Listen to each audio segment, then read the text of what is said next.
Kumusta po kayo, mga minamahal naming tagapakinig? Sana ay nasa mabuti kayong kalagayan, saan mang sulok ng mundo kayo naririnig. Handa na ba ang inyong mga puso sa isa na namang kwentong magpapabago sa inyong pananaw sa buhay at pag-ibig? Halina't samahan niyo kami sa isang paglalakbay na puno ng pagsubok, pag-asa, at higit sa lahat, ng walang sawang kabutihan. Sabi nila, ang tunay na kagandahan ay hindi nasusukat sa panlabas na anyo, kundi sa kabutihang nagmumula sa kalooban. Pero paano kung ang kabutihang iyon ay minsay kinakalimutan ng mundo, nababalot ng kahirapan at pagmamaliit? Sabay-sabay nating tuklasin ang kwento ni Liwayway, isang babaeng nagdala ng liwanag sa isang madilim na sulok ng kapalaran. Napasigaw ako nang mapaso ang aking mga daliri. Ang init ng bakal na hawak ko ay tila nag-aapoy sa aking balat, ngunit hindi ito kasing init ng araw na bumabayo sa aking likod. Ang pawis ay dumadaloy sa aking noo, kumikis-kis sa alikabok, at dumi na dumidikit sa aking mukha. Sa baryo Ilaw Bukang Liwayway, ang bawat araw ay isang pakikipaglaban. Dito, sa maliit na tinitirhan sa tabi ng ilog, ang buhay ay parang sinulid na manipis, madaling mapigtal anumang oras. Ang aming bahay na gawa sa mga piraso ng kinakalawang na yero at lumang tabla ay tila sasabog anumang sandali sa bawat malakas na bugso ng hangin. Sinubukan kong ibenta ang mga naipon kong scrap metal sa Bayanihan Bazaar, ang sentro ng aming pag-asa at kawalan. Ang palengke ay laging puno ng tao. Mga magsasakang nagbebenta ng kanilang ani, mga mangingisda na may daladalang sariwang isda, at mga tulad ko, mga tagapulot na umaasang may makukuhang kahit kaunting barya para sa hapagkainan. Ang ingay, ang amoy ng isda, ang sigawan ng mga nagtitinda. Ito ang musika ng aming buhay. Habang nagsisiksikan ako sa gitna ng mga tao, ang aking mga mata ay agad na nahagip ng isang figura sa gilid ng palengke. Nakaupo siya malapit sa isang bakanting tindahan, isang babaeng matanda na ang kanyang mga kasuotan ay kupas at marumi. Hindi siya mukhang taga rito, may kakaiba sa kanyang postura, tila may pagkamarangal pa rin, kahit na ang kanyang mga mata ay walang buhay at puno ng kalungkutan. Halatang siya ay naliligaw, o mas malala, iniwan. Lumapit ako. Dala ang isang maliit na supot ng bigas na hinanda ko para sa aking hapunan. Ang aking puso ay kumirot sa kanyang kalagayan. Kahit ako ay halos wala nang makain, hindi ko matiis na makita ang isang tao na ganito kaawa-awa. Manang, tawag ko ng malumanay. Okay lang po kayo? Gusto niyo po bang kumain? Inilahad ko ang supot ng bigas. Tumingala siya, tila nagulat sa aking presensya. Ang kanyang mga mata ay nagkaroon ng bahagyang kislap, ngunit mabilis din itong nawala. Umiling siya ng mahina. Ay, salamat Hija, sabi niya sa mahinang tinig, na tila nalilimutan na kung paano magsalita. Hindi ko na yata kailangan yan. Pero nakita ko ang panginginig ng kanyang mga kamay, ang kanyang maputlang labi. Hindi ko siya iniwan. Naupo ako sa tabi niya, binuksan ang aking maliit na lalagyan ng tubig at inumin ng kaunti. Pagkatapos, kumuha ako ng maliit na bahagi ng kanin na nakareserba para sa akin. Hinayaan itong lumamig ng bahagya at inilapit sa kanyang bibig. Sa una ay nag-aalangan siya, ngunit nang makita niya ang determinasyon sa aking mga mata, dahan-dahan siyang kumain. Ang bawat subo ay tila isang maliit na tagumpay laban sa gutom at kawalan ng pag-asa. Nang matapos siyang kumain, tila may kaunting lakas na siyang bumalik sa kanyang mga mata. Ngunit bago pa man ako makapagsalita, biglang may lumapit na dalawang lalaking nakasuot ng itim na damit, mukhang mga bodyguards, Hinawakan nila ang babae sa magkabilang braso at hinila ito papunta sa isang mamahaling sasakyan na nakaparada sa di kalayuan. "Sino po kayo? Anong ginagawa niyo sa kanya?" Sigaw ko. Lumalapit sana, ngunit agad akong pinigilan ng isang lalaking nagbabantay sa palengke. "Huwag ka nang makialam, bata," sabi niya. "Baka mapahamak ka pa." Naiwan akong nakatayo roon. Ang puso ko'y parang pinipiga habang pinapanood ang walang kalaban-laban na matanda na kinaladkad. Isang bagay sa loob ko ang hindi pumayag. Hindi ko alam kung saan nanggaling ang lakas ng loob, pero bago ko pa namalayan, tumakbo ako at humarang sa kanilang daraanan. "Teka lang po," sigaw ko. Ang boses ko'y nanginginig ngunit puno ng determinasyon. "Saan niyo po siya dadalhin? Hindi naman po siya nanggugulo." Tiningnan ako ng masungit ng isa sa mga lalaki. "Trabaho lang ito, miss. Bawal ang mga palaboy sa lugar na ito. Utos ng management." "Hindi po siya palaboy." Mabilis kong sagot, kahit hindi ko alam kung totoo yon. "Lola ko po siya. Naligaw lang po siya habang namimili ako. Pasensya na po." Ang mga tao sa paligid ay nagsimula ng magbulungan. Ang tingin nila ay napunta sa amin. Ang iba'y may awa sa kanilang mga mata. Ang iba'y nag-uusisa. Naramdaman siguro ng mga lalaki ang atensyon, kaya't medyo nag-atubili sila. "Lola mo talaga?"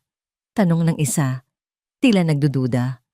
Tumango ako ng buong giting, kahit ang puso ko ay kumakabog sa takot. Hinawakan ko ang kamay ng matanda. Malamig ito at nanginginig. "Opo. Inay, halika na po. Umuwi na tayo." Sabi ko sa kanya sa pinakamalumanay na boses na kaya ko. Umaasang sasakay siya sa aking palusot. Tumingin sa akin ang matanda. Ang kanyang mga mata ay puno ng pagkalito, ngunit may bahid ng pasasalamat. Dahan-dahan siyang tumango. Dahil sa dami ng nakatingin, bumuntong hininga na lang ang mga lalaki at binitawan ang matanda. "Sige na, pero siguraduhin mong hindi na siya babalik dito para mamalimos." Babala nila bago sila tuluyang umalis. Nakahinga ako ng maluwag. Inalalayan ko ang matanda na ngayon ay halos nakasandal na sa akin dahil sa kahinaan. "Maraming salamat, Hija." Bulong niya, ang kanyang boses ay halos hindi marinig. "Wala po yon, inay," sagot niya ko. Ginagamit ang pangalang itinawag ko sa kanya kanina. "Mayroon po ba kayong matutuluyan ngayong gabi?" Umiling lang siya at ang kanyang mga mata ay muling napuno ng luha. Sa sandaling iyon, alam ko na ang kailangan kong gawin. Paano ko matitiis? Naiwan siya sa lansangan. Ang konsensya ko ay hindi yon papayagan. "Kung ganun po, sa amin na lang muna kayo tumuloy." Alok ko. Kahit na ang isang bahagi ng isip ko ay sumisigaw, "Liwayway, paano? Halos hindi mo na nga kayang buhayin ang sarili mo." Dinala ko siya pauwi sa aming maliit na dampa sa baryo Ilobokang Liwayway. Ang paglalakbay ay mabagal. Bawat hakbang ay isang pagsubok para sa kanya. Nakikita kami ng ilan sa aming mga kapitbahay. Ang kanilang mga tingin ay puno ng tanong at paghuhusga. "Liway, sino na naman niyang kasama mo?" tanong ni Aling Sela, ang aming kapitbahay na laging may opinyon sa lahat ng bagay. Hirap na hirap ka na nga sa buhay, magdadagdag ka pa ng aalagaan. Hindi ko na lang siya pinansin at nagpatuloy sa paglalakad. Pagdating sa aming dampa, maingat ko siyang inalalayan papasok. Inihiga ko siya sa aking nag-iisang banig, ang pinakamalinis at pinakamaayos na lugar sa buong bahay. Kinuha ko ang aking manipis na kumot at ikinumot sa kanya. Pagod na pagod, agad siyang nakatulog. Ang kanyang paghinga ay malalim at tila payapa. Naupo ako sa isang lumang kahon sa isang sulok. Pinagmamasdan siya sa dilim na tinatanglawan lamang ng isang maliit na gasera. Ang aking tiyan ay kumakalam. Nagpapaalala sa akin na ang kanin na para sana sa aking hapunan ay naibigay ko na. Tiningnan ko ang mahimbing na natutulog na matanda. Pagkatapos ay ang aking mga kamay na walang laman. Ang tanong ay bumigat sa hangin. Hindi binibigkas ngunit nakakabingi. Kakayanin ko ba ito? Paano na ang bukas? Ang bawat umaga sa Baryo Ilaw Bukang Liwayway ay nagsisimula sa pagsubok. Ngunit ang umagang ito ay kakaiba. Sa halip na ang pamilyar na tunog ng mga manok na tumutuka sa lupa o ang malakas na ugong ng mga bangka sa ilog, ang aking pandinig ay napuno ng mahinang ungol ng matanda sa sulok. Si Inay Sinag, parang bata siyang nakadilat pa rin ang mga mata, nakatitig sa kawalan, tila hindi pa rin lubos na maintindihan kung nasaan siya. Agad akong lumapit, inalalayan siyang umupo. Ang kanyang katawan ay parang pagod na pagod. Bawat galaw ay may kasamang pag-ungol. Inay, kumain na po tayo, sabi ko. Nagbabaka sakaling may lakas pa siyang kumain. Nilagay ko sa harap niya ang isang maliit na platot ng kanin at ilang piraso ng tuyong isda na tinira ko mula pa kahapon. Sa una ay tumanggi siya. Ayoko na, Hija. Nakakahiya na sa'yo. Mahina niyang sabi, ang kanyang tingin ay umiiwas. Hindi po. Kailangan niyo pong lumakas. Pilit ko. Dito na po kayo sa amin. Ang mga salitang iyon ay lumabas sa bibig ko nang hindi ko napipigilan. Hindi ko alam kung saan nanggagaling ang determinasyong ito. Ang aking bulsa ay halos wala ng laman. Ang scrap metal na naipon ko ay hindi pa sapat para sa mga pangangailangan namin, lalo na kung magdadagdag pa ako ng isa pang bibig na pakakainin.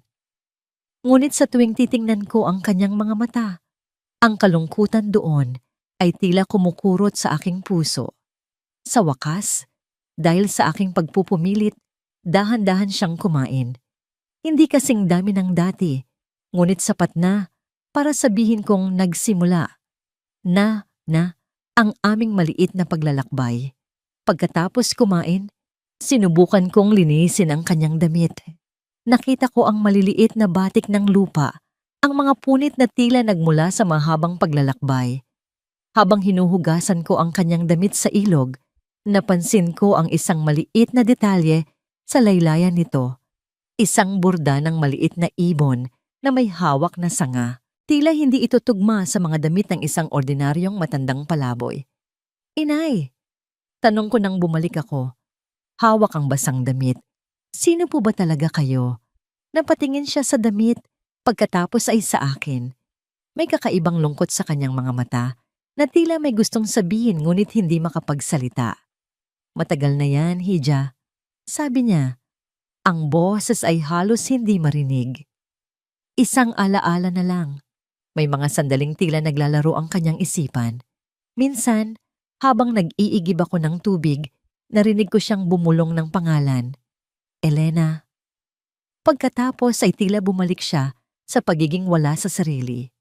Ang kanyang mga mata ay tila nakatingin sa malayo, sa mga alaala na tanging siya lamang ang nakakaalam. Ang bawat araw ay naging isang siklo ng pag-aalaga at pag-aalala. Nagpupumilit akong maghanap ng mas maraming scrap metal. Minsan ay lumalayo pa ako hanggang sa kabilang bayan. Ang bawat piraso ng bakal, lata, o plastik na aking mahuhukay ay tila isang maliit na pag-asa. Minsan, kailangan kong ibenta ang mga gamit namin. Ang lumang kaldero, ang basag na salamin, kahit ang maliit na surnong kahoy na tanging palamuti sa aming dampa ay naibenta ko para makabili ng gamot para kay inay. Isang hapon, habang naglilinis ako ng mga lumang gamit sa isang sulok ng dampa, nakuha ng aking pansin ang isang maliit na kahon na gawa sa kahoy. Tila luma na ito at nababalutan ng alikabok. Nang buksan ko ito, bumungad sa akin ang isang manipis na kwintas na may maliit na pilak na pendant na hugis bituin at isang pares ng hikaw na may maliliit na perlas. Agad kong naalala ang mga mata ni inay na minsay tila nananabik sa isang bagay na nawala. Pagkakuha ko ng mga ito, agad akong lumapit kay inay. Inay, sa inyo po ba ito? Tanong ko. inaalay ang mga gamit. Sa pagkakita niya sa mga ito, tila nagbago ang kanyang ekspresyon. Ang kanyang mga mata ay nanlaki at ang kanyang mga kamay ay nanginginig habang hinahawakan ang kwintas. May namuong luha sa kanyang mga mata. "Oh, Hija," sabi niya. Ang boses ay puno ng emosyon. "Malaking bahagi ito ng aking buhay." Ngunit bago pa man niya sabihin ang karagdagang detalye, tila biglang may na-realize siya. Mabilis niyang kinuha ang mga gamit at itinago sa ilalim ng kanyang unan. Ang kanyang muka ay tila natatakot. "Huwag mo nang pag-usapan niyan, Hija," sabi niya. Ang kanyang tinig ay may bahid ng pagmamakaawa. Minsan, ang mga alaala ay mas mabuting manatiling nakalimutan. Hindi ko maintindihan ang kanyang pagbabago ng kilos. Bakit tila natatakot siya sa mga sarili niyang gamit? Ang pangyayaring iyon ang nagtanim ng unang butil ng pagdududa sa aking isipan. Mayroon kayang mas malalim na kwento sa likod ng pagkatao ni Inay Sinag kaysa sa inaakala ko? Ang pangamba ay nagsimulang kumapit sa aking puso, kasabay ng kakaibang pagmamahal at pag-aalala para sa matandang ito na unti-unti nang nagiging bahagi ng aking buhay. Ang pagtatago ni Inay Sinag sa mga gamit niyang iyon ay nag-iwan ng malaking katanungan sa aking isipan. Hindi ko mapigilan ang pag-iisip kung sino nga ba siya at bakit tila takot na takot siyang maalala ang kanyang nakaraan. Ang mga salitang "isang alaala na lang" ay paulit-ulit na bumabagabag sa akin. Bumili ako ng mas maraming gamot para kay Inay, gamit ang pinaghirapan kong pera mula sa pagbebenta ng scrap metal. Kailangan kong maging malakas para sa kanya, kahit na ang aking sariling kinabukasan ay tila isang malaking kawalan. Isang hapon, habang naglilinis ako ng mga natambak na gamit ni Inay, sa isang sulok, may nahulog mula sa ilalim ng kanyang banig. Isang piraso ng tela na may kakaibang disenyo. Hindi ito ordinaryong tela. Ito'y makinis, bahagyang kumikinang, at ang mga sinulid na ginamit dito ay tila gawa sa ginto at pilak. Ang disenyo ay isang magandang kaligrapiya na tila nakasulat sa isang wikang hindi ko maintindihan, napapalibutan ng mga bulaklak na hindi ko pa nakikita sa kahit saang hardin. Napahawak ako sa tela. Ito ay mas mahalaga kaysa sa mga hikaw at kwintas na nakita ko dati. Tila ito ay bahagi ng isang mamahaling damit o marahil isang mantel na ginagamit sa mga espesyal na okasyon. Bakit ito na itatago ni Inay sa ilalim ng kanyang banig? "Inay," tawag ko ng pabulong. Lumapit sa kanya na nakaupo sa tabi ng bintana, nakatingala sa kalangitan. "Ano po itong nakita ko?" Nilingon niya ako at nang makita ang tela sa aking kamay, ang kanyang mga mata ay nanlaki sa pagkabigla. Tila gusto niyang sabihin ang isang bagay, ngunit ang kanyang bibig ay bahagyang bumubuka lamang. Mabilis niyang inabot ang tela at sa isang iglap, itinago ito sa loob ng kanyang damit, malapit sa kanyang dibdib, na tila isang kayamanang kailangang protektahan. "Walang anuman iyan, Hija," sabi niya. Ang kanyang boses ay tila mas mahina kaysa dati. "Lumang tela lang iyan." Ngunit hindi ako naniniwala. Ang reaksyon niya ay nagsasabi ng higit pa. Ang paraan ng kanyang paghawak sa tela, ang takot sa kanyang mga mata. Malinaw na may malalim na kahulugan ang piraso ng tela na yon. Parang may isang malaking lihim na nakatago dito. Kinagabihan, hindi ako mapakali. Habang natutulog si Inay, dahan-dahan akong bumangon. Naisip ko ang mga salitang Bayanihan Bazaar, ang lugar kung saan ko siya unang nakita. Marahil, kung may itatanong ako roon, may makakaalam. Ang baryo Ilaw-Bukang Liwayway ay maliit, ngunit ang Bayanihan Bazaar ay mas malaki at maraming tao ang dumadayo doon. Dala ang kaunting tapang at pag-uusisa. Lumabas ako ng dampa. Ang hangin sa labas ay malamig, ngunit ang aking puso ay kumakabog sa kaba. Pinilit kong maglakad nang walang ingay, tinitiyak na hindi ko magigising si Inay. Nang makarating ako sa gilid ng palengke, ang mga tindahan ay sarado na. Tanging ang mga ilaw ng ilang bahay lamang ang nakikita ko. Ngunit may isang tindahan sa hindi kalayuan na tila may ilaw pa. Ito ay pag-aari ni Mang Jose, isang matandang lalaki na nagtitinda ng mga lumang libro at antik na gamit. Kilala siya sa pagkakaroon ng maraming kaalaman tungkol sa mga kakaibang bagay. Dahan-dahan akong lumapit sa kanyang tindahan. Sa pamamagitan ng bintana, nakita ko si Mang Jose na naglilinis ng kanyang mga gamit. Naglakas loob akong kumatok ng marahan. Nagulat siya nang makita ako. Liwayway, anong ginagawa mo rito mong ganito kaaga? Mang Jose, patawad po sa abala. Sabi ko, bahagyang yumukod. Mayroon lang po sana akong gustong itanong tungkol sa isang bagay. Kinuha ko ang piraso ng tela mula sa aking bulsa. Nakita ko po ito sa gamit ng matandang babae na pinatuloy ko sa aming dampa. Mukha po itong kakaiba. Alam niyo po ba kung ano ito? Tinitigan ni Mang Jose ang tela. Ang kanyang mga mata ay nanlalaki. Hinawakan niya ito nang may paggalang, pinagmasdan ang disenyo at ang mga kakaibang sulat. Ang kanyang mukha ay nagpakita ng malaking pagkamangha. Nasaan mo nakuha ito, Liwayway? Tanong niya, ang kanyang boses ay may pagkamangha. Sa Bayanihan Bazaar po niya iyon unang nakita.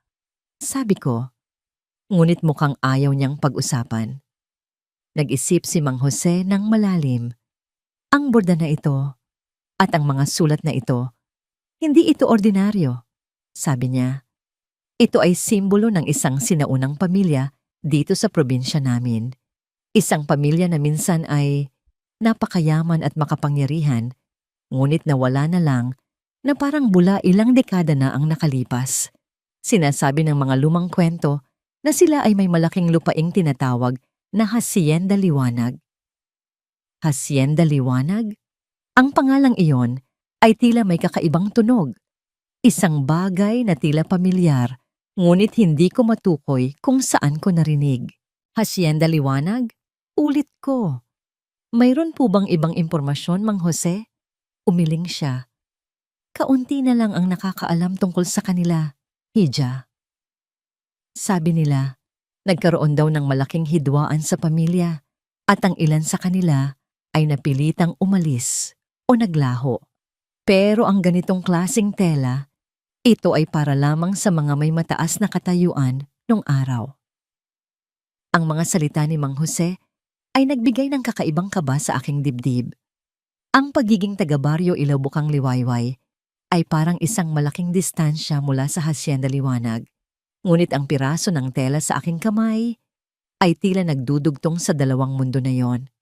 Habang naglalakad ako, pabalik sa aming dampa, kasabay ng pagbubukang liwayway, hindi ko maiwasang mapansin ang isang sasakyan na nakaparada sa dulo ng aming kalsada.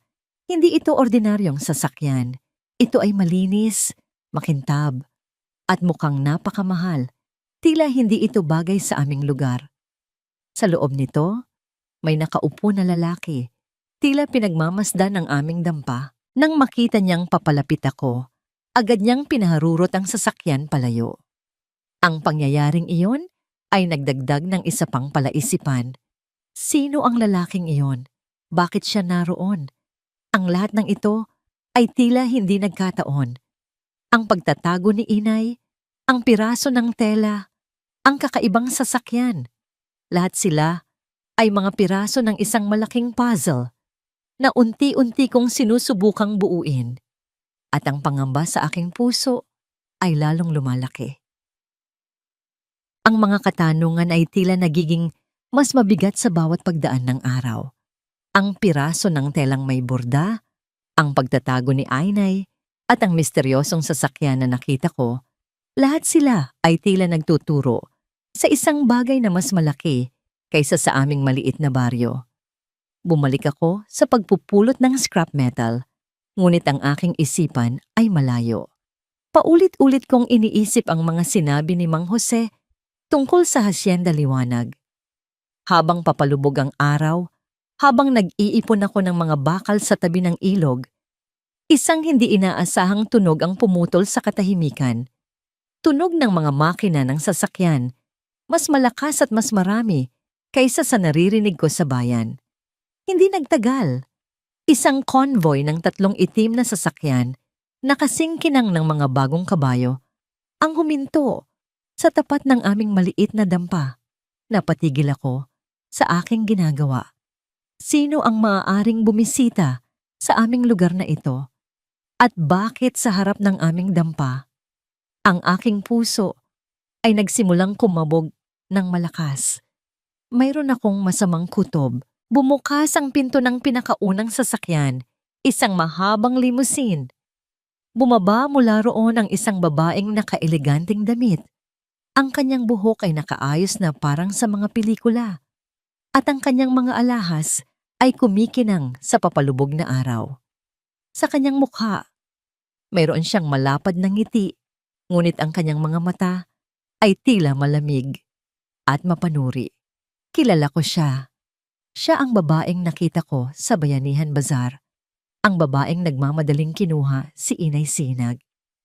Ikaw na ba ang nag-aalaga sa kanya? Tanong niya.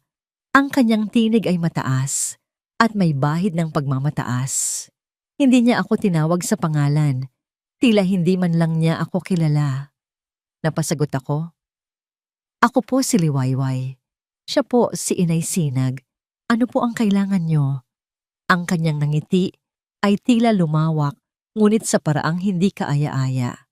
Napansin ko ang iyong kabutihan, Hija, ngunit ang pag-aalaga sa kanya ay hindi madali. Narito ako para kunin siya. Hindi ako makapaniwala sa aking narinig. Kunin? Matapos ang lahat ng pinagdaanan namin. Hindi po pwede, sabi ko, humaharang sa pagitan niya at ng aming dampa. Ako na po ang bahala sa kanya. Tumawa siya. Isang tunog na tila nagpapahiwatig ng pagmamaliit. Ikaw, sa tinitirhan mong ito at sa mga pamamaraan mo. Tumingin siya sa paligid, sa aming maliit na dampa, sa ilog, at sa mga nagkukumpulang kapitbahay na nagtataka. Hindi mo siya kayang bigyan ng nararapat sa kanya. Dahil sa kanyang sinabi, nagkaroon ng kaunting yabang sa kanyang kilos. Bumaba ang isa pang lalaki mula sa kasunod na sasakyan. Mukhang bodyguard. Mas matangkad at mas matipuno ito kaysa sa mga nakita ko noon. Luz Viminda Soriano, sabi ng babae, ipinakilala ang sarili na tila naghihintay ng paghanga. Ako ang kanyang tita at narito ako para dalhin siya pauwi sa kanyang tamang tahanan. Tita? Ngayon ko lang narinig ang pangalang iyon, pero ang tingin niya kay Inay Sinag ay hindi tila ng isang mapagmahal na kamag-anak. Tinitigan niya si Inay, na ngayon ay nakadungaw sa labas ng bintana. Ang kanyang mukha ay puno ng takot. Inay, sabi ko, lumapit sa kanya. Sino po siya? Napapikit si Inay at tila may pilit siyang inaalala. Hindi ko siya kilala, bulong niya. Ngunit ang kanyang mga kamay ay nanginginig. Nagulat ang babaeng si Luz Viminda. Hindi mo ako kilala, Elena. Ako si Luz Viminda, ang kapatid ng yung yumao ng asawa. Ang kanyang tinig ay tumaas at ang kanyang nangiti ay nawala. Napalitan ng pagkayamot. Nakita ko ang pag-aalangan sa mga mata ni Inay. Tila may bahagi ng kanyang alaala na nagsisimulang bumalik, ngunit ang takot ay nanaig. Iyan ang sinasabi ko, sabi ni Luz Viminda. Tumingin sa bodyguard. May problema sa kanyang pag-iisip. Kailangan siyang dalhin sa tamang lugar. Hindi. Sigaw ko, humarang ulit. Hindi niyo siya maaaring basta na lang kunin. Siya ay nasa pangangalaga ko. Biglang nagbago ang ekspresyon ni Luz Viminda.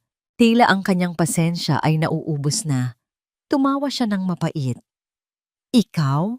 Nag-aalaga sa kanya? Huwag mo akong lokohin, bata. Nakita kita sa palengke. Pulot ka lang ng basura. Ang mga salitang yon ay parang sampal sa aking mukha. Ang mga kapitbahay na nakatingin ay nagbubulungan. Nakaramdam ako ng kahihiyan, ngunit higit doon, nakaramdam ako ng galit. Kahit ano pa man ako, mariin kong sagot. Mas mabuti pa rin akong tao kaysa sayo na nang iiwan ng matatanda. Ang bodyguard ay humakbang palapit, tila handang gumamit ng dahas. Ngunit bago pa man siya makarating, si Luz Viminda ay nagtaas ng kamay. Pinipigilan siya. May tinitigan siyang kakaiba sa akin. Tila sinusuri ako. Pagkatapos ay ngumiti siya ulit. Ngunit hindi na itong ngiti ng pagtanggap, kundi ng isang taong may plano. Alam mo, Hija, sabi niya, ang kanyang tinig ay bumalik sa pagiging mahinahon, ngunit may lamig. Maaring tama ka. Maaring kailangan niya ng mas maayos na pag-aalaga. At dahil mabait akong tao, bibigyan kita ng pagkakataon. Lumapit siya sa kanyang sasakyan at kumuha ng isang sobre. Ibinigay niya ito sa akin. Narito ang pera. Malaking halaga ito. Gamitin mo para sa iyong sarili. At iiwan mo na si Elena sa amin. Napatingin ako sa sobre. Alam kong naglalaman ito ng malaking halaga. Sapat para mabuhay ako ng ilang buwan o marahil isang taon. Ang tukso ay naroon. Ngunit pagkatapos ay tumingin ako kay inay na nakadungaw pa rin sa bintana. Ang kanyang mga mata ay puno ng takot. Hindi po, sabi ko. Ibinalik ang sobre. Hindi ko po siya ibebenta. Hindi ko po siya iiwan. Napanganga si Luz Viminda sa aking pagtanggi. Ang kanyang mukha ay nagpakita ng hindi paniniwala. Pagkatapos ay ng matinding galit. Talaga? Sabi niya. Ang kanyang tinig ay nagsisimulang manginig sa puot. Hindi mo alam kung sino ang kinakalaban mo, bata. Babayaran mo ang pagsuway na ito. Tumingin siya sa kanyang bodyguard.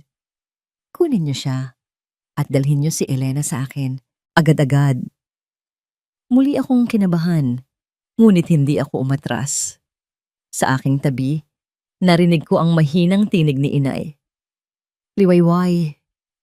Huwag. Sa isang iglap, ang dalawang bodyguard ay humakbang papalapit sa akin. Naramdaman ko ang pagkabigla ng aking katawan, ang takot na bumalot sa aking dibdib, ang aking maliit na mundo na nagsisimula nang magkaroon ng kaunting liwanag ay tila biglang nilamon ng isang malaking dilim. Ang mga kamay na humawak sa akin ay matigas at hindi nagpapalampas. Naramdaman ko ang pagtulak, ang pagkawala ng aking balanse. Sa aking huling sandali ng pagkamulat, nakita ko ang mukha ni Inay Sinag, puno ng takot at kawalan ng pag-asa. Habang siya ay sa pilitang inilalabas ng pinto at isinasakay sa malamig na limousine, narinig ko ang kanyang mahinang sigaw. Liwayway! Ngunit hindi ko siya napuntahan.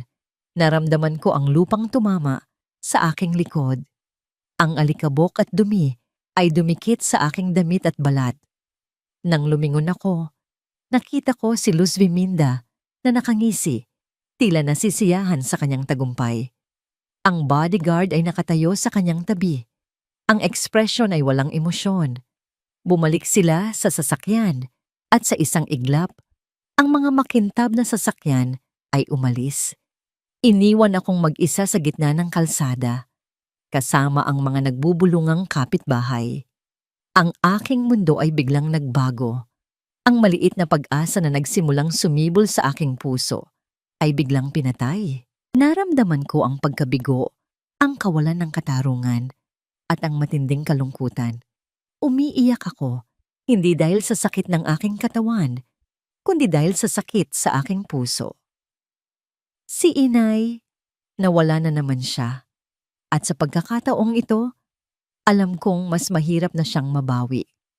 Pinagmasdan ko ang alikabok na lumilipad sa direksyon kung saan umalis ang mga sasakyan.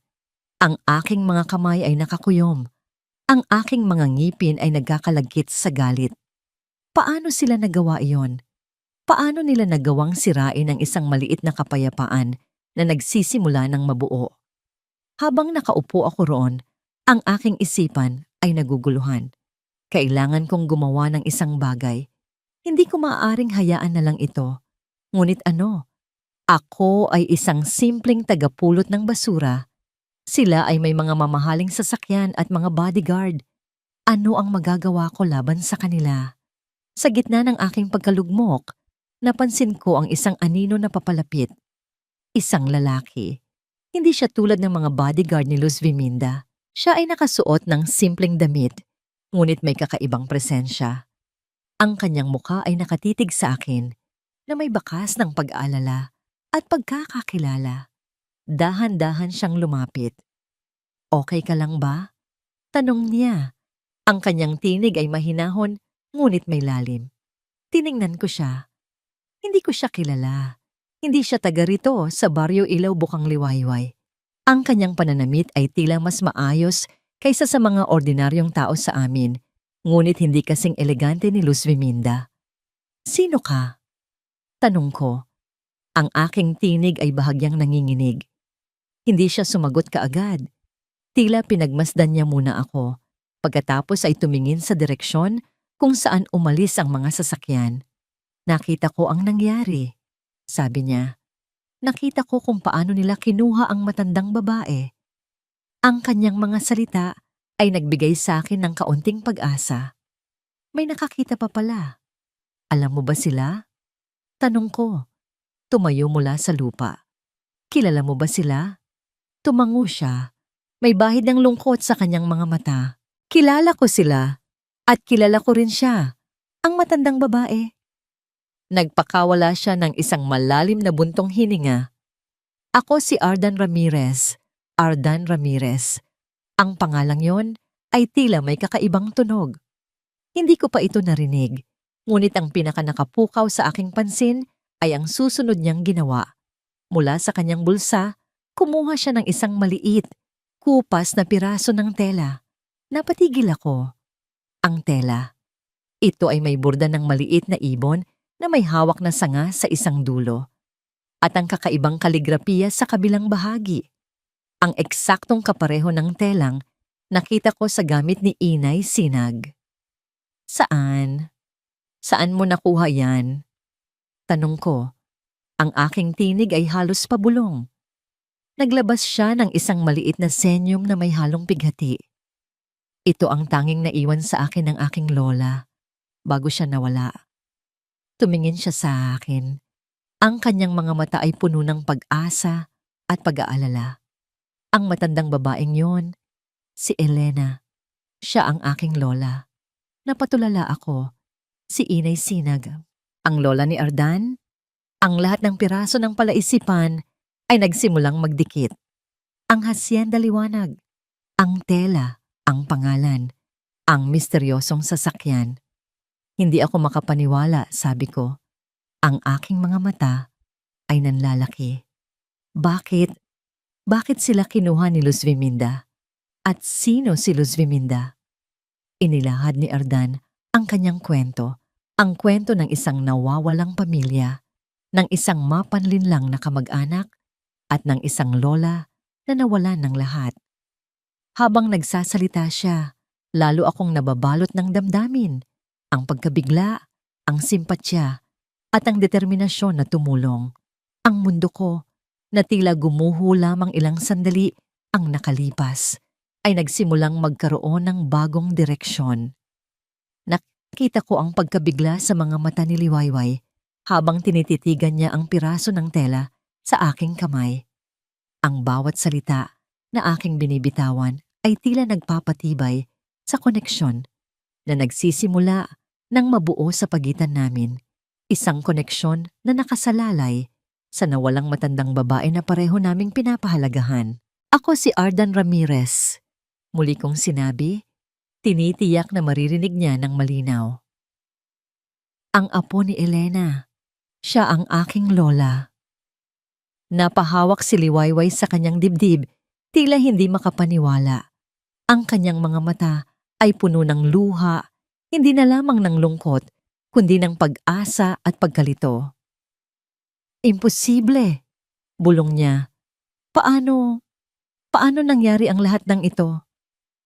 Mahabang kwento, Simula ko ang aking tinig ay nahahaluan ng pighati at galit. Ang babaeng iyon, si Luz Viminda Soriano, ay ang kapatid ng aking yumaong ama. Siya ang kapatid ng asawa ni Lola Elena. Napakagatlabi ako. Pagkatapos ng isang trahedyang sumira sa aming pamilya, ilang taon na ang nakalilipas kung saan nawala ang aking ama at ang aking ina. Si Lola Elena ay nagkasakit. Hindi lamang pisikal, kundi pati na rin sa pag-iisip. Muntik na siyang mamatay. Tumingin ako sa direksyon kung saan nawala ang limusin. Si Luz Viminda, na noon pa man ay inggit na sa kayamanan ni Lola, ay nakita ang kanyang pagkakataon. Nagpanggap siyang nagmamalasakit, ngunit ang totoo, pinlano niya ang lahat. Pinakawalan niya ang matandang babae na yon, na halos wala ng alaala, sa isang lugar kung saan siya'y mahihirapan, upang mapalayo siya at mabura ang kanyang pagkatao. Nanginginig ang aking tinig. Binalak niyang kunin ang lahat ng ari-arian ni Lola, ang hasyenda liwanag, ang lahat. Alam niyang wala na siyang ibang kamag-anak na maaaring humadlang, maliban sa akin. Ngunit ako naman ay pinilit niyang palayuin, pinagbantaan ako. Nagtago ako, nag-aral, at lihim na naghahanap ng paraan para mabawi ang dapat ay kay Lola. Tiningnan ko si Liwayway. Narinig ko ang tungkol sa isang matandang babae na inalagaan ng isang mabait na dalaga sa baryo. Ilaw bukang Liwayway. Ang paglalarawan ay tumugma kay Lola. Kaya't nagpunta ako rito. At tama ang hinala ko. Ikaw ang nagligtas sa kanya, Liwayway. At ang pirasong ito, sabay taas ng tela, ang pinakamahalagang alaala na naiwan sa akin ng aking lola bago siya tuluyang naglaho sa aking paningin. Nilapit ko ang tela kay Liwayway. Ang burda na ito, ang mga sulat na ito ang simbolo ng aming pamilya, ang Ramirez, at ang aking ama, ang panganay na anak ni Lola, ay may ganitong disenyo rin sa kanyang damit nung bata pa siya. Napatingin ako sa kanya. Nung nakita kita sa palengke, napansin ko ang isang maliit na bahagi ng tela na nakalabas sa iyong damit. Dito nagsimula ang lahat ng paghihinala ko. Naiyak si Liwayway. Ang kanyang mga kamay ay nanginginig habang hinahawakan niya ang tela. Hindi ko alam na ganito pala kalaki ang kwento. Bulong niya. Akala ko siya ay isang ordinaryong matandang palaboy lamang. Malayo sa katotohanan. Sabi ko, siya si Elena Ramirez, isang babaeng may malakas na kalooban, ngunit ngayon ay biktima ng kasakiman. Sumulyap ako sa limusin na papalayo at hindi ko hahayaang magtagumpay si Luz Viminda. Tumingin ako kay Liwayway. Ang aking mga mata ay puno ng determinasyon. Liwayway, hindi ko kaya itong gawin mag-isa. Kailangan ko ng tulong mo. Ikaw ang unang nakakilala sa kanya matapos siyang mawala. Ikaw ang nag-alaga sa kanya. Sigurado akong may mga bagay na naalala siya dahil sa'yo. Napatitig sa akin si Liwayway. Nakita ko ang pagdududa sa kanyang mga mata, ngunit pati na rin ang pag-usbong ng tapang. Ang karanasan niya sa pagharap kay Luz Viminda ay nagbigay sa kanya ng lakas na hindi niya akalain na mayroon siya. Ano po ang gagawin natin? Tanong niya. Ang kanyang tinig ay may bagong tibay.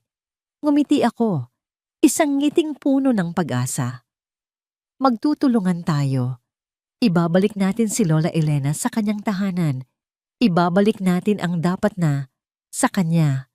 At pananagutin natin si Luz Viminda sa lahat ng kanyang ginawa. Inabot ko ang kanyang kamay. Ang tela ay nasa pagitan namin. Isang simbolo ng aming pinagsamahan at ng aming misyon. Hindi ka na mag-isa, Liwayway. Nandito ako. Sa sandaling iyon, sa gitna ng alikabok at kawalan, isang bagong samahan ang nabuo. Isang samahan na hindi lamang para sa paghihiganti, kundi para sa katarungan, para sa pagmamahal sa isang nawalang ina at lola, at para sa pagpapatunay na ang kabutihan, kahit sa gitna ng kahirapan, ay may kakayahang lumaban sa kasamaan. Ang mga salita ni Ardan ay parang isang malakas na alon na humampas sa aking pagkatao, nagdala ng pagkalito, galit, ngunit higit sa lahat, pag-asa. Ang pagiging tagapulot ng basura na akala ko ay siyang kahulugan ng aking buhay ay biglang nagkaroon ng bagong kulay. Ang aking pakikipag-ugnayan kay Inay Sinag na dati isang simpleng akto ng kabutihan ay naging bahagi ng isang mas malaking laban. Sige Ardan, sabi ko, ang aking tinig ay mas matatag na ngayon. Gagawin ko ang lahat para matulungan ka. Hindi ko matitiis na makita siyang nagdurusa sa kamay ni Luz Viminda. Isang ngiti ng pasasalamat ang sumilay sa mukha ni Ardan. Salamat Liwayway. Alam kong hindi ito madali, pero magkasama tayo dito. Nagsimula kaming magplano. Si Ardan, gamit ang kanyang kaalaman tungkol sa pamilya at sa Hacienda Liwanag, at ako naman, gamit ang aking kakayahang makihalubilo sa mga tao at ang aking pagiging tagalabas na hindi masyadong napapansin. Ipinaliwanag ni Ardan ang mga posibleng paraan para makakuha ng ebidensya laban kay Luz Viminda. Kailangan naming patunayan na ang pagmamay-ari ni Luz Viminda sa hacienda ay ilegal at na si Lola Elena ang tunay na tagapagmana. Ang pinakamalaking problema ay si Luz Viminda, sabi ni Ardan, habang nakaturo sa isang bahagi ng mapa ng hacienda na iginuhit niya sa isang piraso ng papel. Alam niyang may panganib, kaya't siguradong mahigpit ang kanyang seguridad. Kailangan nating makapasok doon nang hindi nahahalata. Napaisip ako, ang Hacienda Liwanag, malayo ito sa aming baryo, isang lugar na para sa mga mayayaman. Ngunit ang aking karanasan sa pagiging hindi napapansin ng mga tao, lalo na sa mga mayayaman na madalas ay hindi ako tinitingnan, ay maaring maging bentahe. Maari akong magpanggap. Sabi ko, may ideyang nabubuo sa aking isipan. Maari akong magpanggap na isa sa mga bagong tauhan sa kusina. O kaya'y tagalinis. Ang mga tulad ko ay madalas hindi napapansin. Nag-isip si Ardan. Maaring magawa natin yan. Ngunit kailangan nating maging maingat. Ang bawat galaw natin ay dapat kalkulado. Pagkatapos ng ilang araw ng paghahanda, dumating ang araw ng aming plano. Si Ardan, gamit ang kanyang natatanging kaalaman, ay nakahanap ng paraan para makakuha ng uniforme at ID para sa akin na nagpapanggap akong isang bagong trabahador sa kusina ng hacienda. Ang aking puso ay bumibilis sa bawat sandali. Ito ang pinakamalaking panganib na aking kinakaharap. Nang makapasok ako sa Hacienda Liwanag, napuno ako ng pagkamangha. Ang laki ng lugar, ang karangyaan ng bawat sulok, ang mga mamahaling gamit. Lahat ay malayong malayo sa aking mundong kinagisnan. Tila napunta ako sa ibang planeta. Ang mga tauhan dito ay tila hindi nakikipag-usap sa isa't isa. Bawat isa ay abala sa kanilang trabaho na tila takot na magkamali. Sinimulan ko ang aking pagtatrabaho sa kusina, naghihiwa ng mga gulay, naghuhugas ng mga plato. Habang ginagawa ko ito, palihim akong nagmamasid. Nais kong malaman kung nasaan si Inay Sinag. Narinig ko mula kay Ardan na si Luz Viminda ay pinananatili siyang nakakulong sa isang silid, malayo sa mga mata ng iba. Sa bawat pagkakataon na ako'y makalabas ng kusina para magdala ng mga gamit o maglinis ng mga pasilyo, palihim akong naghahanap. Ang mga kwarto ay tila walang katapusan. Ang mga pasilyo ay malawak at tahimik. Tanging ang mahihinang yapak ng mga alipin at ang malayong mga utos ni Luz Viminda ang naririnig. Isang hapon, habang nagdadala ako ng mga damit sa isang silid sa bandang dulo ng hacienda, narinig ko ang isang mahinang ungol. Tila nanggagaling sa likod ng isang malaking pinto. Dahan-dahan akong lumapit. Hinawakan ko ang doorknob at ito ay hindi nakakandado. Dahan-dahan kong binuksan ang pinto. At doon, Sa isang maliit at madilim na silid, nakaupo si Inay Sinag sa isang wheelchair. Ang kanyang mga mata ay nakatingin sa kawalan. Tila hindi niya napansin ang aking pagdating. Inay? Tawag ko. Ang aking tinig ay nanginginig. Tumingala siya. At nang makita niya ako, may bahid ng pagkilala sa kanyang mga mata, ngunit agad din itong napalitan ng takot. Tila natatakot siyang makita ako roon. Umalis ka na, Hija, bulong niya. Mapapahamak ka lang. Hindi ko po kayo iiwan, Inay, sabi ko. Lumapit sa kanya. Narito ako para tulungan kayo. Habang nagsasalita ako, may naririnig akong yabag papalapit. Mabilis akong nagtago sa likod ng isang malaking aparador. Nakita ko si Luz Viminda na papasok sa silid, kasama ang bodyguard. Elena, sabi ni Luz Viminda, ang kanyang tinig ay puno ng pagkayamot. Nagsasayang ka lang ng oras dito. Hindi ka na makakalabas pa. Nakita ko kung paano tinulak ni Luz Viminda si Inay ang kawalan ng pag-asa sa mukha ng matanda. At pagkatapos, habang nakatago ako, may nahulog mula sa damit ni Inay. Isang maliit na bagay na kumikinang, isang pilak na trangkapulgasyong trangkapulga. Ang trangkapulgasyong trangkapulga na may kakaibang disenyo. Ang trangkapulgasyong trangkapulga na, katulad ng nasa pares ng hikaw na nakita ko noon, napadali ang aking paghinga. Ito ang susi. Naisip ko ang sinabi ni Ardan tungkol sa isang bagay na naiwan niya. Ito na marahil iyon. Nang umalis sina Luz Viminda at ang bodyguard, naghintay ako ng ilang sandali bago lumabas. Mabilis kong dinampot ang trangkapulgasyong trangkapulga. Nang aking hawakan ito, tila may biglang nag-trigger sa aking isipan. Ang disenyo sa trangkapulgasyong trangkapulga ay tumugma sa mga sulat sa piraso ng tela. Ito ay isang susi. Ngunit habang hawak ko ito, isang malakas na tunog ang aking narinig mula sa dulong bahagi ng bulwagan. Tila may nagbubukas ng isang lihim na pinto.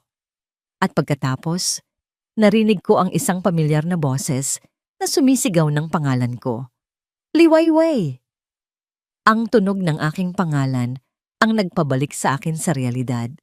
Sino iyon? Ngunit bago pa man ako makakilos, ang pinto sa aking likuran ay biglang bumukas. Si Luz Viminda, kasama ang bodyguard, ay nakatayo doon. Ang kanilang mga mukha ay puno ng galit. Ano ang ginagawa mo rito, batang hamak? Sigaw ni Luz Viminda. Paano ka nakapasok? Naramdaman ko ang pagbagsak ng aking puso. Nahuli ako. At sa kamay ko, hawak ko ang trangkapulgasyong trangkapulga na maaaring magiging susi sa lahat ng ito.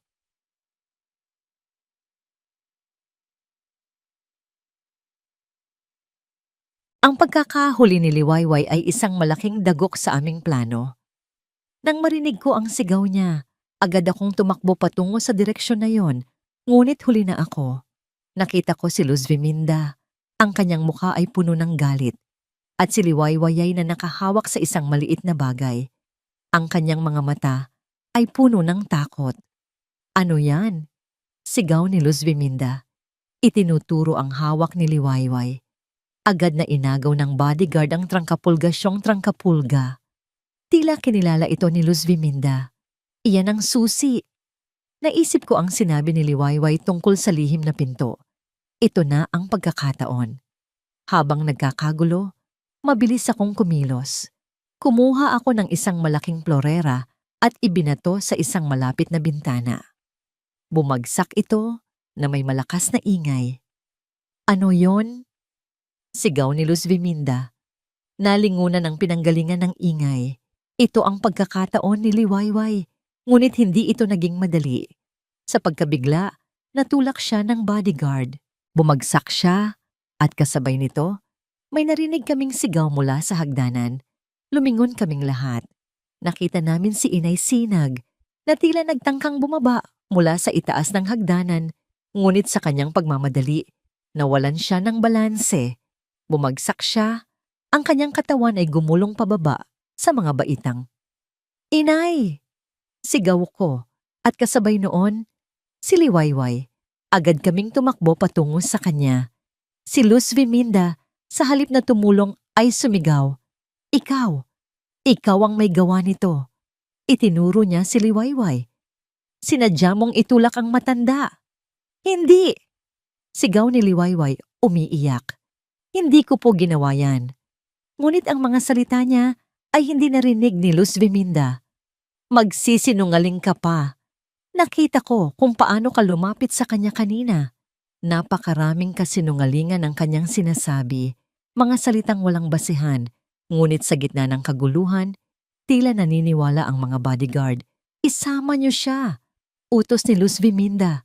Ilak niyo siya sa pinakamadilim na selda dito sa hasyenda. Sinubukan kong pumigil. Hindi niyo maaaring gawin yan. Mali ang paratang niyo. Hinawakan ako ng bodyguard, ngunit hindi nila ako kayang pigilan ng lubusan. Huwag kang makialam, Ardan Ramirez, sabi ni Luz Viminda. Tila kilala na niya ako. Alam ko kung sino ka. Alam ko ang mga plano mo, ngunit hindi ka magtatagumpay. Ang kanyang mga mata ay puno ng determinasyon na durugin kami. Habang si Liwayway ay sa pilitang inilalabas, kasama ang mga luha at pagtutol, nakita ko ang mukha ni Inay Sinag. Sa kabila ng kanyang pagkakabagsak, may kakaibang kislap sa kanyang mga mata. Tila may naaalala siya. Ang kanyang mga labi ay gumalaw. Bumubulong ng isang pangalan. Loob kong Luz Carve o Miranda. Ang sigaw na yon ay tila nagpatigil sa lahat. Si Luz Viminda ay natigilan. Ang kanyang mukha ay nagpakita ng takot. Tila ang pagkakabagsak na yon ang nagmulat sa kanya.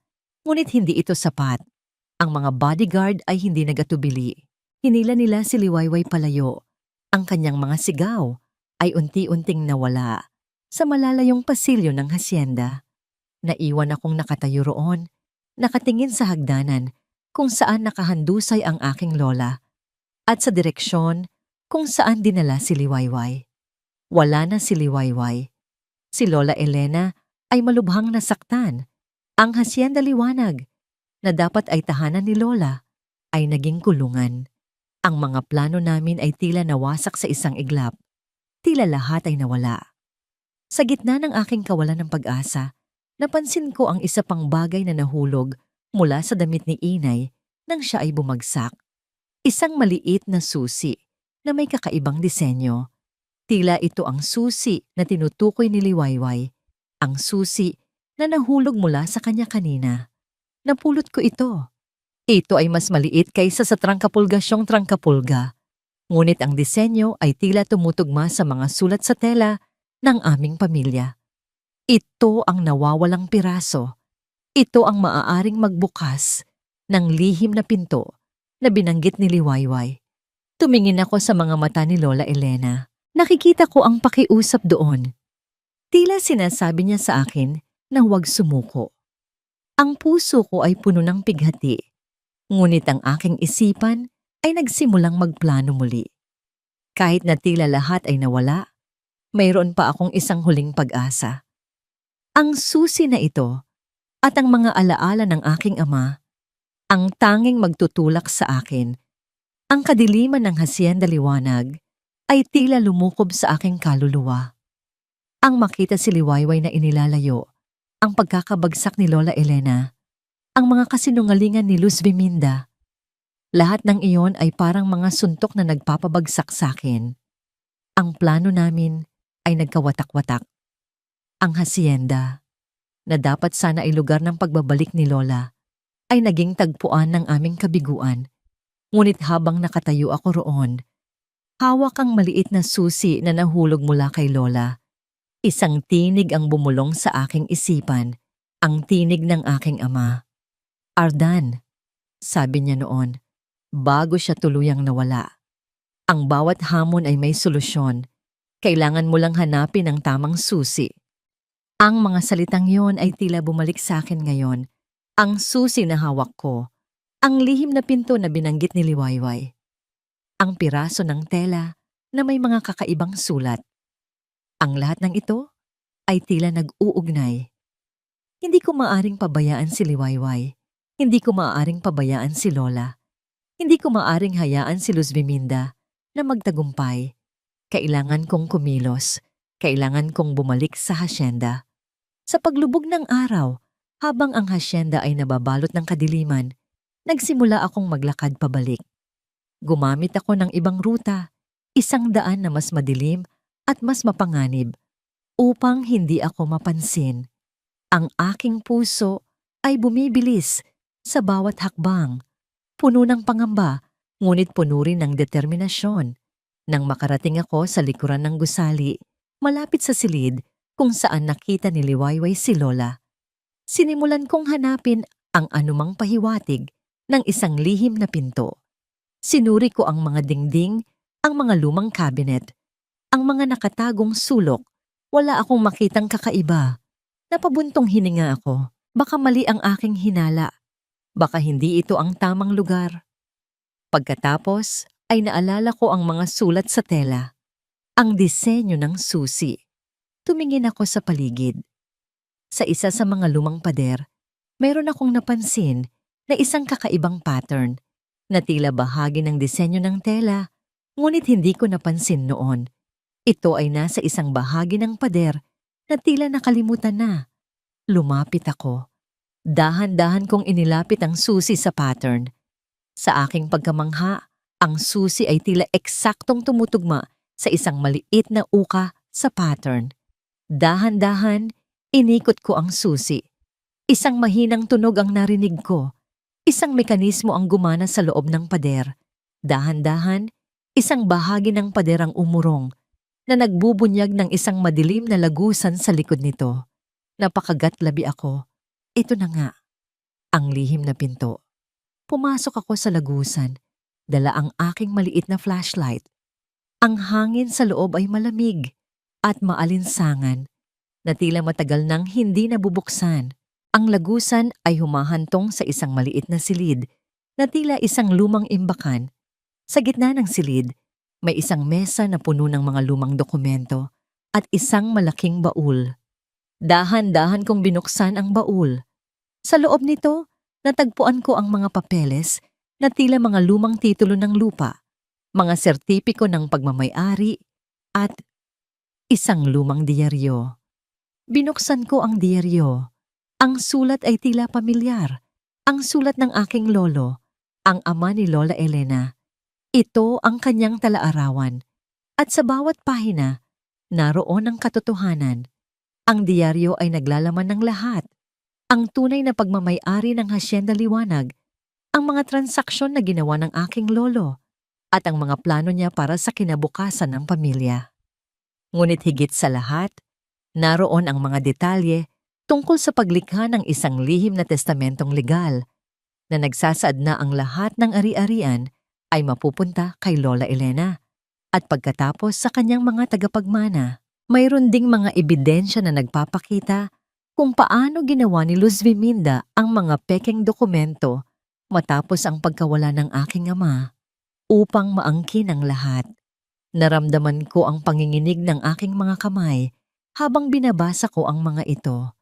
Ito na ang kailangan namin. Ito ang mga ebidensya na magpapabagsak kay Luz Biminda. Ngunit hindi lang iyon ang aking natagpuan. Sa ilalim ng mga dokumento, may isa pang maliit na kahon. Nang buksan ko ito, nakita ko ang isang lumang litrato. Ito ay larawan ng aking lolo, Lola Elena, ang aking ama, at ang aking ina.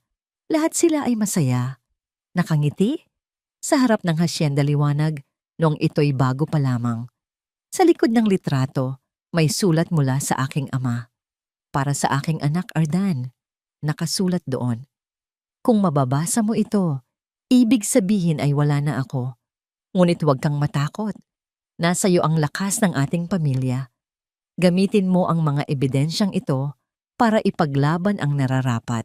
At higit sa lahat, huwag mong kalimutan ang pagmamahal at ang kabutihan. Iyan ang tunay na kayamanan. Napaluha ako. Ang mga salita ng aking ama ay nagbigay sa akin ng lakas na hindi ko akalain na meron ako. Ang paghahanap ng mga dokumentong ito ay hindi lamang tungkol sa pagbawi ng ari-arian. Ito ay tungkol sa pagbibigay pugay sa aking pamilya, sa pagpapanumbalik ng kanilang pangalan at karangalan. Maingat kong kinuha ang lahat ng dokumento at ang litrato. Kailangan kong makalabas dito nang hindi nahahalata.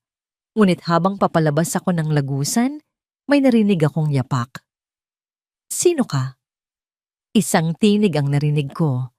Nakita ko ang anino ng isang tao na papalapit sa pasukan ng lagusan. Si Luz Viminda. Naramdaman ko ang biglang paglamig ng aking katawan. Nahuli ako. Ngunit sa pagkakataong ito, hindi na ako natatakot. Hawak ko ang katotohanan at handa na akong harapin ang kahit anong mangyari. Ang mga araw sa kulungan ay tila baga walang katapusan. Ang bawat sandali ay puno ng pag-aalala para kay Inay Sinag at sa aking sarili. Ngunit sa gitna ng kadiliman, may maliit na sinag ng pag-asa na dumating sa anyo ng mga lihim na mensahe mula kay Ardan. Sa pamamagitan ng isang matapang na jailer na tila naaawa sa aking sitwasyon, nakarating sa akin ang mga balita tungkol sa kanyang paghahanap ng katotohanan. At ngayon, narito na ako sa labas. Ang paglabas ko mula sa kulungan ay hindi dahil sa awa, kundi dahil sa pagdating ni Ardan na may dalang mga ebidensya. Nang makita ko siya, ang kanyang mukha ay puno ng pagod, ngunit mayroon ding determinasyon na hindi ko pa nakikita noon. Liwayway, sabi niya. Ang kanyang tinig ay may halong pagod at tagumpay. Narito na ang lahat. Nakuha ko ang mga dokumento, ang tunay na diwa at mga papeles mula sa lihim na silid ni Lolo. Inabot niya sa akin ang isang makapal na folder. Habang binubuklat ko ito, nakita ko ang mga kopya ng mga lumang titulo, ang testamentong legal, at ang mga ebidensya ng pandaraya ni Luz Viminda. Ang mga sulat ng aking ama na kasama sa mga dokumento ay nagbigay sa akin ng karagdagang lakas. Sila ang magpapatunay ng lahat, sabi ni Ardan. Ngayon, kailangan nating harapin si Luz Viminda. Mayroon kaming nakaplanong pagpupulong ng pamilya bukas para sa pagtalakay ng mga ari-arian.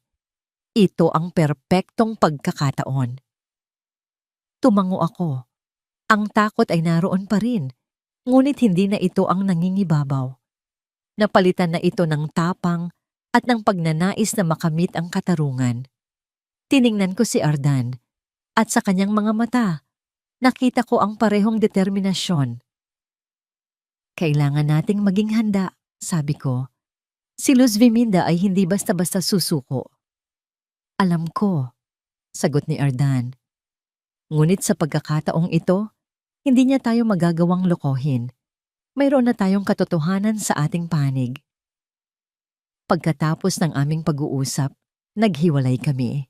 Si Ardan ay pupunta para siguraduhing makahanda ang lahat ng kinakailangang tao. Ang abogado ng pamilya, ang mga saksi, at ang mga dokumento. Ako naman, kahit na wala akong direktang kinalaman sa mga transaksyon ng hasyenda, ay kailangan kong maging handa sa emosyonal na bahagi. Kailangan kong maging matatag para kay Inay Sinag. Sinubukan kong bisitahin si Inay Sinag sa kanyang silid. Sa kabila ng kanyang pagkakabagsak, tila unti-unti siyang gumagaling. Ang kanyang mga mata ay mas malinaw na ngayon at mayroon ng bakas ng alaala. Nang makita niya ako, isang mahinang ngiti ang sumilay sa kanyang mga labi. Liwayway! Bulong niya. Anak! Niyakap ko siya ng mahigpit. Ang aking mga luha ay tumulo sa kanyang balikat. Ine, malapit na po. Malapit na nating mabawi ang lahat. Tumingin siya sa akin. Ang kanyang mga mata ay puno ng pag-asa at pagmamahal. Nakikita ko ang liwanag, Hija. Salamat sa iyo. Ang mga salitang yon ay nagbigay sa akin ng lakas. Alam kong hindi ito magiging madali, ngunit hindi na ako natatakot. Kasama ko si Ardan at kasama ko si Inay. At higit sa lahat, hawak ko ang katotohanan. Kinabukasan, habang papalapit ang oras ng pagpupulong, nakaramdam ako ng kakaibang kaba. Ang hasyenda liwanag ay tila mas tahimik kaysa dati, ngunit ang katahimikang ito ay tila puno ng tensyon. Nagkita kami ni Ardan sa isang tagong lugar sa hardin. "Handa ka na ba?" tanong niya. Tumango ako. Masanda na ako kaysa dati. Pinangunahan kami ni Ardan patungo sa malaking bulwagan kung saan gaganapin ang pagpupulong. Nang makita ko ang mga tao sa loob, ang abogado, ang mga miyembro ng pamilya na hindi ko kilala, at si Luz Biminda na nakaupo sa pinakapuno ng mesa na may ngisi ng tagumpay, bumilis muli ang tibok ng aking puso. Si Luz Biminda ay nakatingin sa akin. Ang kanyang mga mata ay puno ng pagkamangha at pagdududa kung bakit ako naroon. Tila hindi niya inaasahan ang aking presensya. "Sino ang nagdala sa iyo rito, batang hamak?" tanong niya. Ang kanyang tinig ay puno ng paghamak. "Naisip mo bang makialam ka sa mga bagay na hindi mo dapat?" Ngumiti ako, isang ngiti na hindi puno ng takot, kundi ng kumpiyansa. "Hindi po ako makialam, Ginang Soriano. Ako po ay naririto para sa katotohanan." Nagkatinginan kami ni Ardan. Huminga siya ng malalim. Ang kanyang unang hakbang ay nagsimula na. Sa harap ng lahat, binuklat niya ang folder na naglalaman ng mga dokumento. "Buong karangalan po," simula ni Ardan. Ang kanyang tinig ay malinaw at matatag. "Narito po ako ngayon upang ilahad ang mga ebidensyang magpapatunay kung sino ang tunay na nagmamay-ari ng Hacienda Liwanag at kung paano ito inagaw sa tamang tagapagmana." Ang katahimikan sa bulwagan ay biglang naging mabigat. Ang bawat isa ay nakatutok kay Ardan. At sa gitna ng lahat ng ito, nakita ko ang pagbabago sa mukha ni Luz Biminda. Mula sa pagiging kampante, naging pagkabigla, pagkatapos ay galit, at sa huli, takot. Ang kanyang maskara ng pagiging marangal ay nagsimulang mabiyak. Ang mga salita ni Ardan ay pumailan lang sa malaking bulwagan. Bawat isa ay puno ng bigat ng katotohanan. Itinaas niya ang mga lumang dokumento, ang testamentong legal, at ang mga kopya ng mga pekeng titulo na ginawa ni Luz Biminda. Ang bawat pahina ay isang patunay, isang tinik na unti-unting bumabaon sa pagkatao ni Luz Biminda. "Ito po ang orihinal na testamento ni Don Alejandro Ramirez," sabi ni Ardan. Ang kanyang tinig ay hindi nanginginig. "Nilikha ito bago pa man ang anumang trahedya sa pamilya. Malinaw na nakasaad dito na ang lahat ng ari-arian, kabilang ang Hacienda Liwanag, ay ipinapasa kay Elena Ramirez, ang kanyang nag-iisang apo." Pagkatapos, ibinaling niya ang atensyon sa mga pekeng dokumento. At ito naman po ang mga dokumentong nilikha ni Ginang Luz Biminda Soriano matapos ang pagkawala ng aking ama at ina. Sa mga ito, ipinapakita na siya umano ang tagapagmana, gamit ang mga pekeng pirma at selyo. Ang mga miyembro ng pamilya na naroroon ay nakikinig ng may pagkamangha. Ang ilan ay nakatingin kay Luz Biminda na ngayon ay namumutla na. Ang kanyang pagmamataas ay napalitan ng pag-aalala. "Iyan ay kasinungalingan," sigaw ni Luz Biminda. Ang kanyang tinig ay mataas at puno ng galit. "Hindi totoo yan. Ang batang ito ay nagpapanggap lamang." "Mayroon pa po tayong isang ebidensya," sabi ni Ardan. Tumingin sa akin. Si Liwayway, na nagkaroon ng pagkakataong makapasok sa hasyenda, ay nakakita ng mga ebidensya ng pandaraya at nakakuha ng isang susi na tila nagbubukas ng isang lihim na silid. Tumingin sa akin si Luz Biminda. Ang kanyang mga mata ay puno ng puot. "Ikaw! Ikaw ang nagturo sa kanya!" Sigaw niya, itinuturo ako. "Hindi po ako nagturo," mahinahon kong sagot. "Naramdaman ko lamang po ang pangangailangan na tumulong sa isang taong nangangailangan. At nakita ko po ang katotohanan na pilit niyang itinatago." Sa sandaling iyon, isang mahinang tinig ang narinig mula sa gilid. Lahat ng mata ay napalingon doon. Si Inay Sinag, nakaupo sa kanyang wheelchair, ay naroon, pinapanood ang lahat. Kahit na mahina pa siya, Ang kanyang mga mata ay puno ng tapang. Luz Viminda, sabi niya. Ang kanyang tinig ay mahina, ngunit malinaw. Hindi mo maitatago ang iyong kasalanan magpakailanman. Ang lahat ay natahimik. Si Luz Viminda ay tila natigilan, hindi makapaniwala na si Inay ay naroon at nagsasalita. Elena? Bulong niya. Ang kanyang mukha ay nagpakita ng takot. Oo, ako si Elena Ramirez, sabi niya. Tumingin kay Luz Viminda ng diretso. At naalala ko na ang lahat. Dahan-dahan inilahad ni Inay ang kanyang kwento. Ang pagtataksil ni Luz Viminda, ang pagpapanggap niyang nagmamalasakit, ang kanyang pagkalason na nagdulot ng pagkawala ng alaala.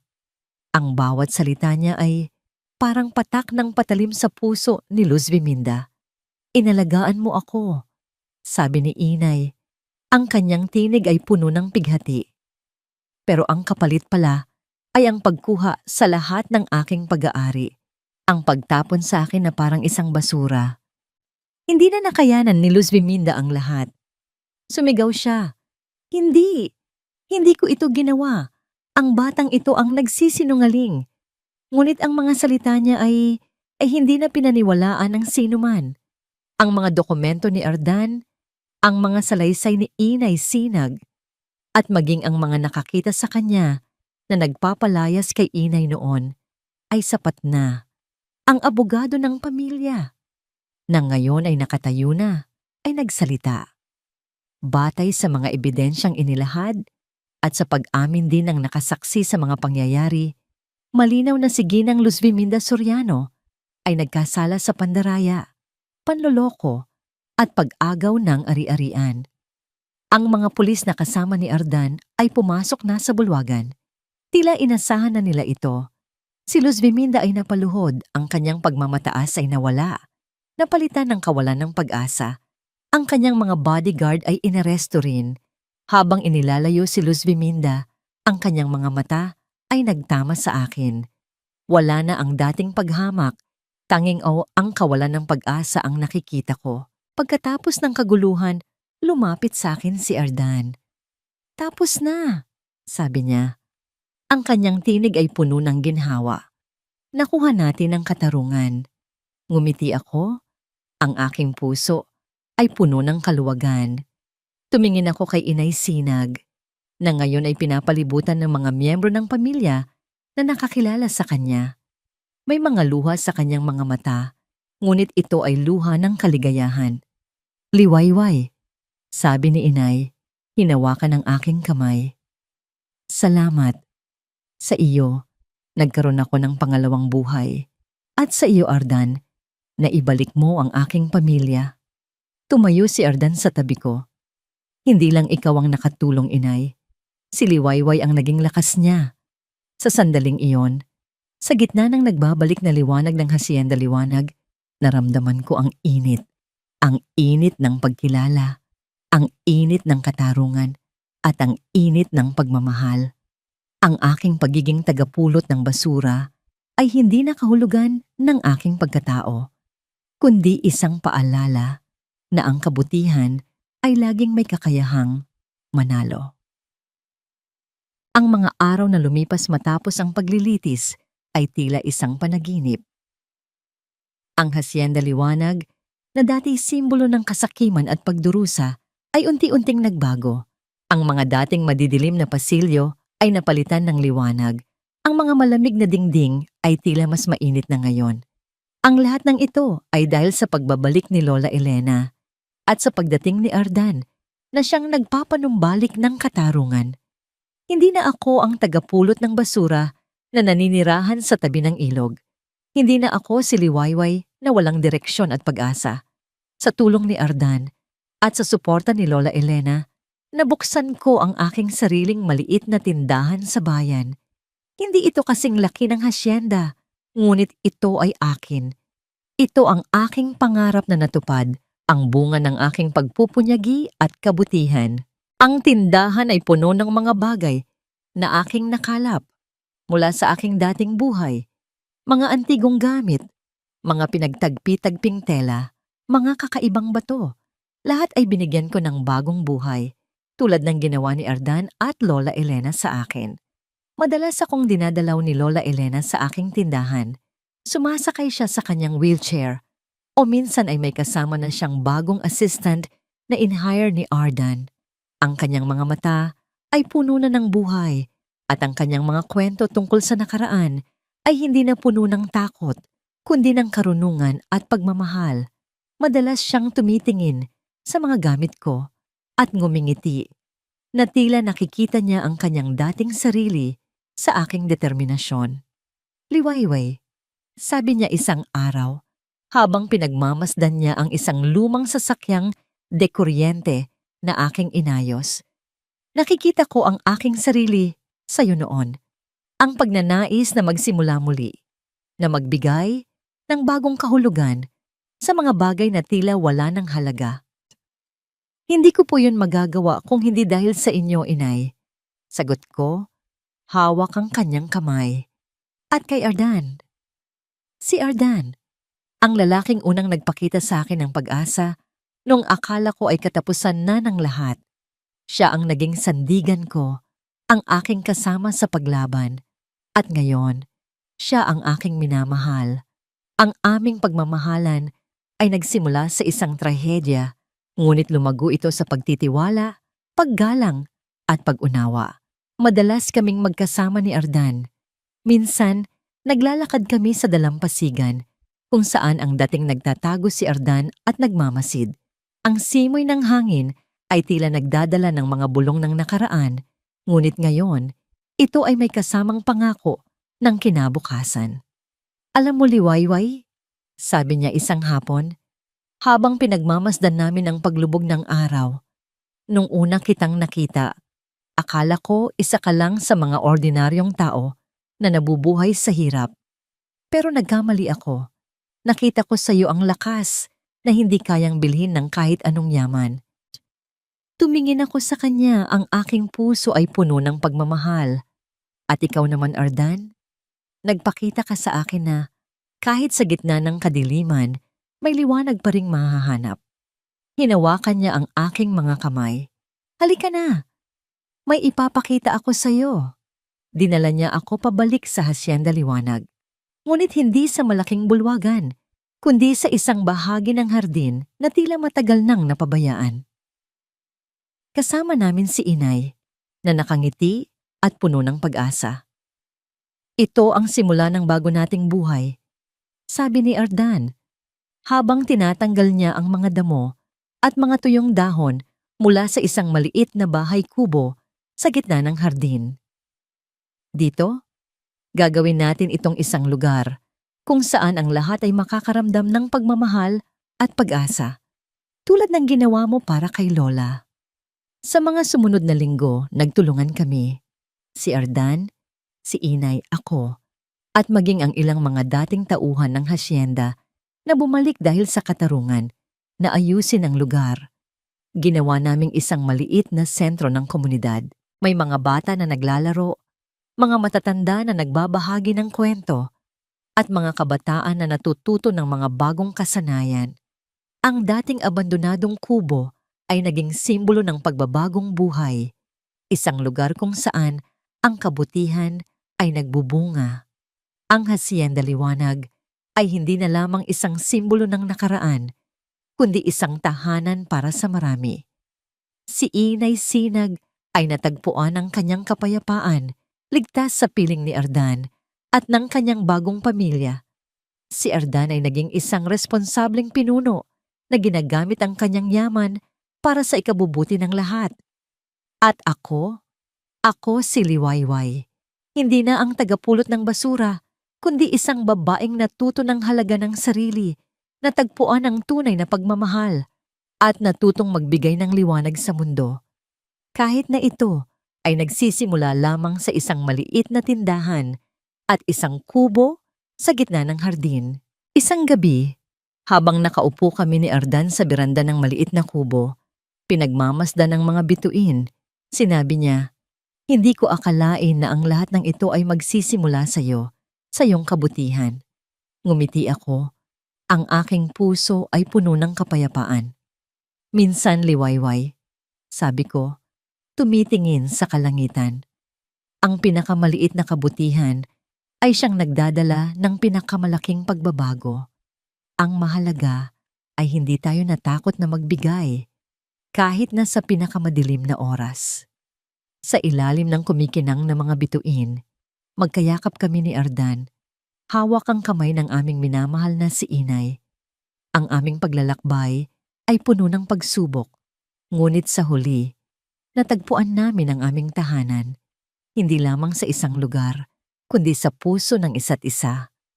Ang liwanag ng bagong umaga ay darating at alam naming handa na kami para dito.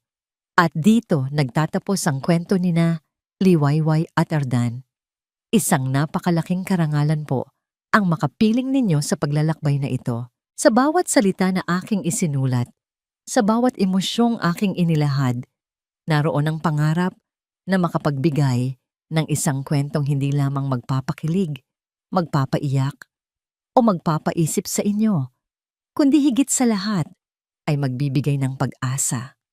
Ang pagsulat ng kwentong ito ay naging isang personal na paglalakbay para sa akin, isang pagtuklas sa lalim ng kabutihan na kayang ibigay ng isang simpleng puso at sa kakayahan ng pag-ibig na bumuo ng mga nasirang pangarap. Nais kong magpasalamat sa inyong walang sawang pakikinig at pagtangkilik. Ang inyong presensya sa bawat episode, ang inyong mga komento at reaksyon, ang siyang nagbigay buhay sa bawat tauhan at eksena. Ang kwento ni Liwayway at Ardan ay hindi lamang aking kwento. Ito ay kwento nating lahat. Kwento ng pagbangon mula sa kahirapan, ng paghahanap ng katarungan, ng kapatawaran, at ng pag-asa na sa kabila ng lahat, mayroon pa ring liwanag na naghihintay. Sana po ay nanatili sa inyong mga puso ang mensahe na ang kabutihan ay may sariling kapangyarihan, na ang pagmamahal ay kayang bumuo ng anumang wasak, at na ang bawat isa sa atin ay may kakayahang maging liwanag sa buhay ng iba. Mula sa kaibuturan ng aking puso, maraming salamat po. Naway ang mga aral na ito ay magsilbing gabay sa inyong mga sariling paglalakbay. Huwag kayong mag-atubiling ibahagi ang inyong mga saloobin at ang inyong mga kwento sa amin. Ang inyong mga tinig ang siyang nagpapatuloy sa aming inspirasyon. Hanggang sa muli nating pagkikita sa mga susunod pang mga kwento. Pagpalain po kayo ng may kapal.